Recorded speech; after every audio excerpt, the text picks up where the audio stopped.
Et puis vous avez donc Laurent Panifoux, le ministre, qui a préféré préciser, ni cocktail ni célébration dans mon ministère le 15 juillet. J'ai trop de respect pour le travail parlementaire, pour les différentes sensibilités sur un texte qui interroge nos convictions les plus profondes. Pour organiser un cocktail ou une célébration, il n'en a jamais été question, contrairement à ce que laisse penser le mail d'invitation. Thomas Bonnet, expliquez-nous un peu ce qui est en train de se passer.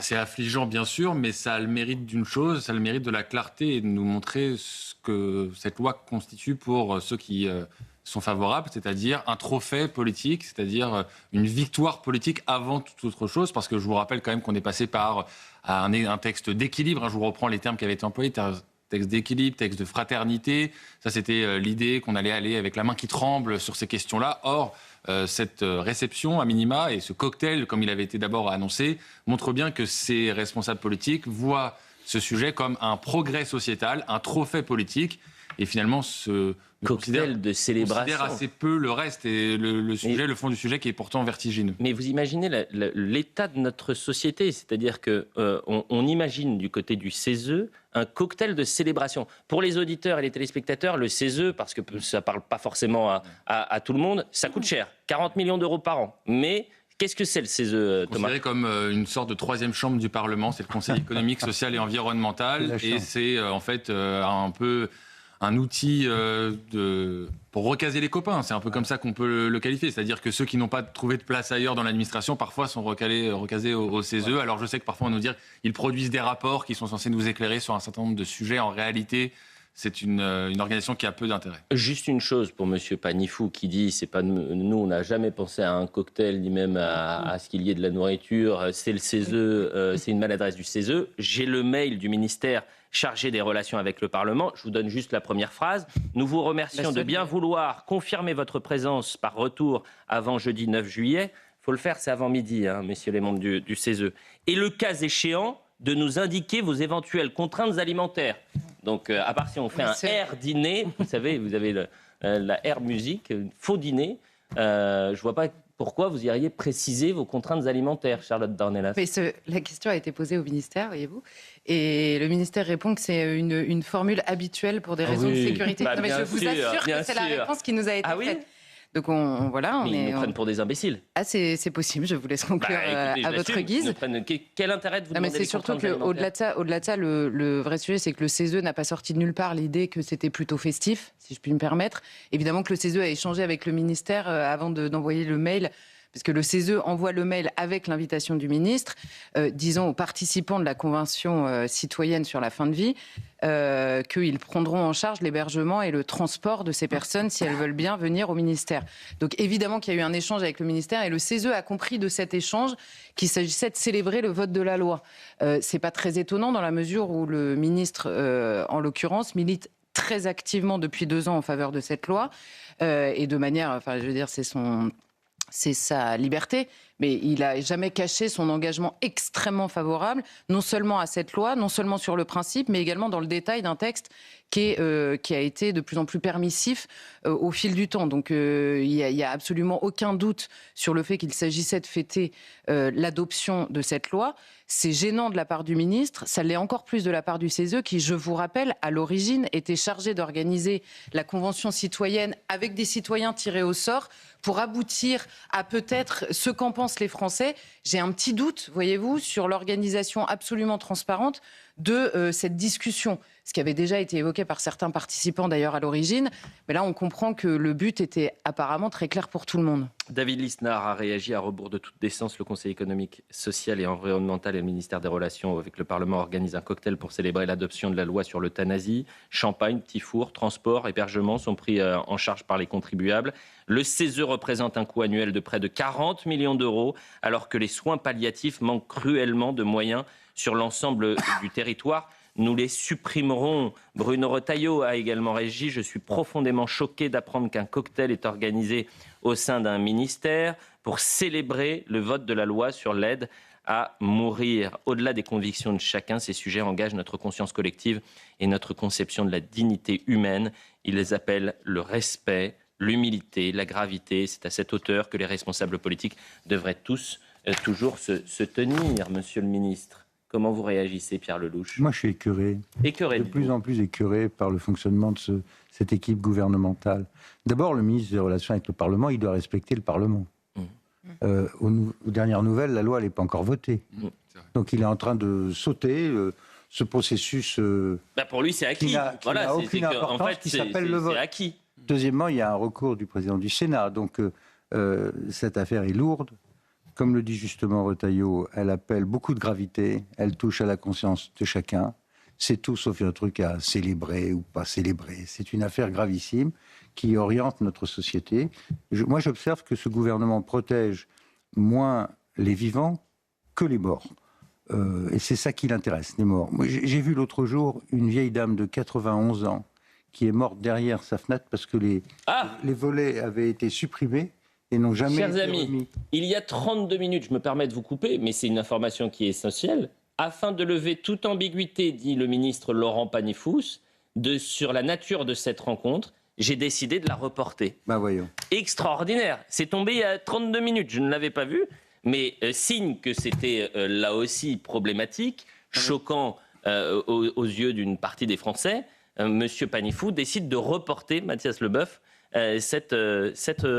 ce cocktail. Qu'est-ce qu'ils vont faire des petits fours? Qu'est-ce qui va se passer avec les petits fours? Ils ne pourront pas trinquer aux frais du contribuable français. Alors, moi, je vais déjà dire d'où je parle. Moi, je suis plutôt favorable à cette proposition de loi. Donc, je suis probablement le seul autour de cette table.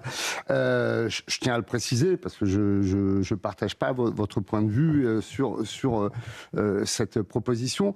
La deuxième chose qu'il faut rappeler, c'est que le fait qu'il y ait des cocktails sous les ordres de la République pour fêter soit l'adoption d'une proposition de loi, soit le vote d'une loi, ça se passe tous les jours. C'est-à-dire que chaque fois qu'il y a une loi qui passe, qui est votée, les gens qui ont travaillé à l'élaboration du texte de cette loi fêtent, avec plus ou moins de faste, l'adoption de la proposition ou de la loi. Oui, mais on ne parle pas de la 17e millième loi, alinéa 5, paragraphe 3, on parle juste de la mort.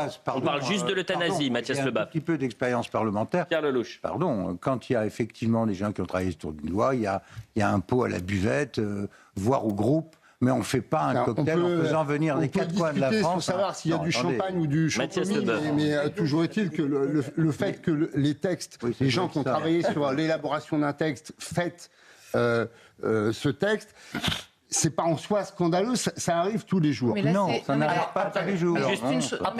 C'est pas juste les gens qui ont travaillé. Charlotte Dornelas. C'est eux. Ça n'arrive pas tous les jours. Tous les Français qui ont participé à la Convention Tous en même temps pour les auditeurs d'Europe 1. Charlotte, juste préciser ce que vous avez dit. Je précise juste qu'il y avait tous les invités sont les participants à la Convention citoyenne qui n'ont pas directement participé à l'élaboration. Le principe en soi me paraît pas forcément choquant. En revanche, effectivement, sur ce sujet, qui est un sujet délicat, qui est un sujet éthique et qui est un sujet qui a divisé, le symbolique est important. Je trouve que là, il y a une forme d'indélicatesse de parler de célébration et effectivement de se réjouir d'un texte qui divise déjà et puis qui parle de choses très lourdes.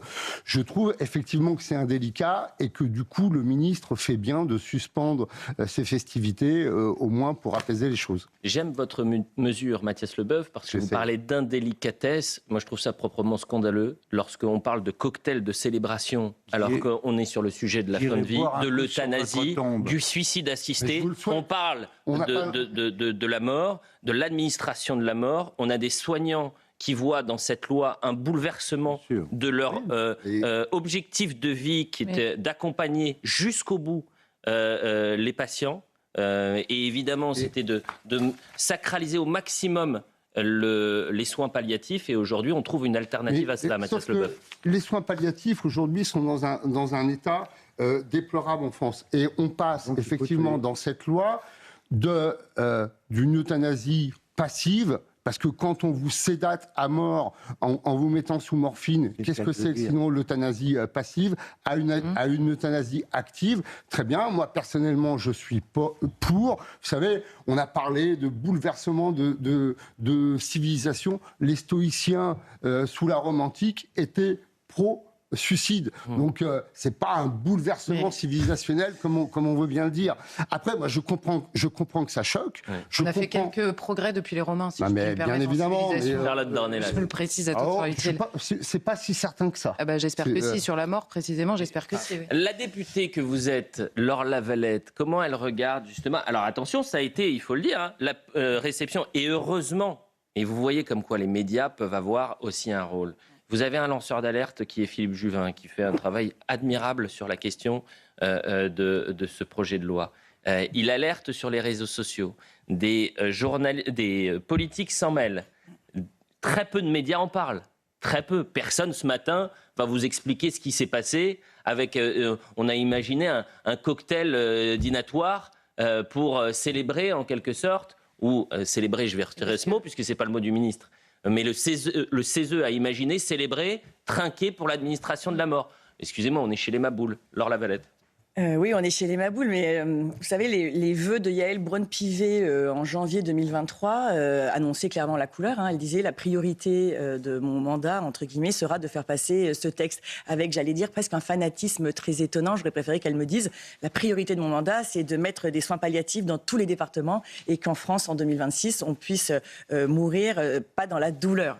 Moi, vous savez, j'ai été une fervente défenseur de la vie et j'ai voté contre ce texte. On a eu l'occasion de le faire plusieurs fois. L'ambiance à l'Assemblée était très particulière parce que c'est quand même, ça ramène à l'intime, c'est des sujets très délicats. Philippe Juvin, pour le coup, a vraiment élevé le débat. Enfin, il a fait partie de ces députés qui ont vraiment élevé le débat et qui ont éclairé nos consciences, je pense. Et nous, c'est assez drôle. On avait la liberté de vote pour tous les sujets sociétaux. Et c'est vrai que de texte en texte, le nombre de partisans de ce texte ont diminué. Donc je me dis que de s'expliquer et d'éclairer les consciences, ça fonctionne. Moi, je suis très choquée des termes, parce que célébration, j'ai jamais vu ailleurs, pour autre chose, un cocktail de célébration. Enfin, vous êtes invité à un cocktail, mais moi, j'ai jamais été invité à un cocktail de célébration. La bonne nouvelle, Elliott Deval, c'est que si nous gagnons l'élection présidentielle, ils auront le temps rapide de faire un tout petit cocktail, parce que le CESE va mettre la clé sous la porte, puisque ça fait partie des économies que nous voulons faire. Je crois que ça a un peu baissé, c'est 34 milliards d'euros millions d'euros cette année. Je crois qu'on n'est plus à 40, ils ont fait ils sont un tout petit peu serré la ceinture, des économies. Mais c'est encore beaucoup trop d'argent, évidemment, pour dépenser. On me prévient également qu'il y a des CESE dans les régions pour un coût moyen de 4 à 8 millions d'euros par an. Et ça, évidemment, quand on dit faire des économies, imaginez, c'est comme ça, petit à petit. Non, mais je pense que... Je peux faire 4 milliards d'économies très rapidement, mais je ne sais pas pourquoi je pense à 4 milliards. Charlotte Dornelas. Mais je pense que dans la différence entre l'expression cocktail de célébration et la vôtre, à savoir d'y déceler une indélicatesse que eux n'ont pas décelée, je pense qu'il y a aussi une différence de vision sur cette loi. Je ne veux pas expliquer votre intention à votre place, mais vous allez directement sur la question de la souffrance et la réponse à la souffrance. Je crois que nous avons affaire, dans le gouvernement notamment, avec la présidente de l'Assemblée nationale, avec certains membres du CESE, avec la DMD, puisqu'ils ont mené les débats, de véritables militants. Et que vous le vouliez ou non, ils parlent eux-mêmes du basculement. Ils parlent eux-mêmes de ce changement, d'un homme qui se redéfinit lui-même jusqu'à choisir sa mort. Or là, la question, vous avez évoqué, vous, la question du suicide.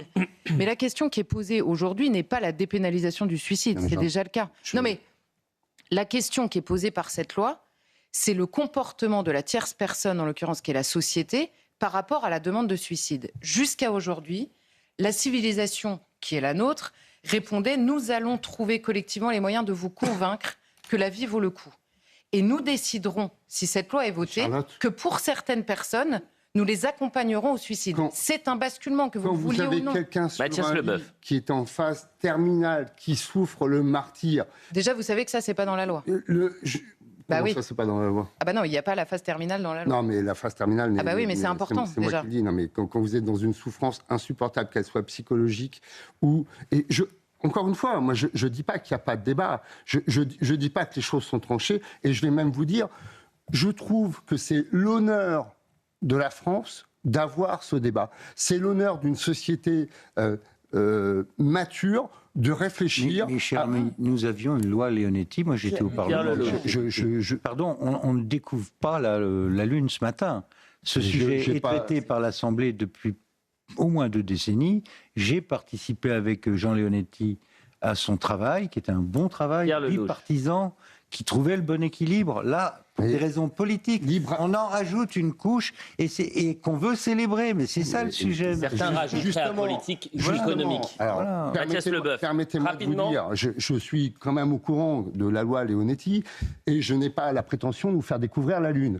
Donc, juste une chose, on passe d'une euthanasie passive avec la loi Leonetti qui, soigne ceux qui vont mourir à une euthanasie active de ceux qui veulent mourir. Et accorder des droits. Il y a des gens pour qui, à un moment donné, la seule solution d'être dans la dignité, c'est de partir. Mais ces gens-là, vous voulez leur priver de ce droit. Rapidement, les amis. Vous savez pourquoi Charlotte et ensuite. Je suis désolée, jusqu'à maintenant, vous n'êtes pas contre la prévention du suicide dans la société.